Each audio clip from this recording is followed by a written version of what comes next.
8 ta' Settembru, jum ir-rebħa, jum li tul is-snin fisser mumenti importanti fl-istorja ta' pajjiżna. Fl-1565 dan il-jum fisser it-tmiem tal-assedju l-kbir bil-Imperu Ottoman, kif il-kavallieri u l-popolazzjoni Maltija irreżistew l-invażjoni ta' wieħed mill-akbar potenzi ta' dak iż-żmien. Fl-1800 jiġi fit-tmiemu l-imblokk tal-Franċiżi wara sentejn minn meta l-qawwiet ta' Napoleon kienu waslu Malta u ġabu fit-tmiemhom aktar minn 2 sekli ta' ħakma mill-Ordni tal-Kavallieri ta' San Ġwan.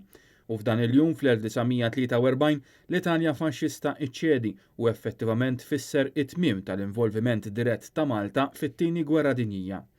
Fil-Belt Valletta taħt ċirkostanzi mhux tas-soltu ta' pandemija saret il-parata tradizzjonali bil-Forzi Armati ta' Malta li kienet segwita mit-tqejjid ta' kuruni mill-President ta' Malta George Vella.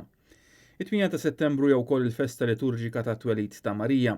Fl-omelija waqt il-Quddisa Pontifikali fil-Kolleġġjata tan-Naxxar, l-Arċisqof ta' Malta Monsignor Charles Cicluna qal li f'dan il-kuntest ta' pandemija m'għandniex naqtaw qalbna, iżda niġbdu ħabel wieħed, nobdu lill-awtoritajiet, ma nkunux boloħ u naħsbu li dan l-għadu li ma jidirx m'għandux effett fuqna. Forsi lilek imekek ftitu jgħaddi, iżda xi ħadd għażiż tiegħek iħallas prezzola, tenna l-Arċisqof b'appell imqanqal biex nieħdu ħsieb lill-anzjani u lill-vulnerabbli tagħna. Aħna dejjem ħarisna il-bambina minn dan il-wiet ta' dmuħ, hija simbolu ta' tama li tfakkarna li Alla u ħnina u Alla u mħabba.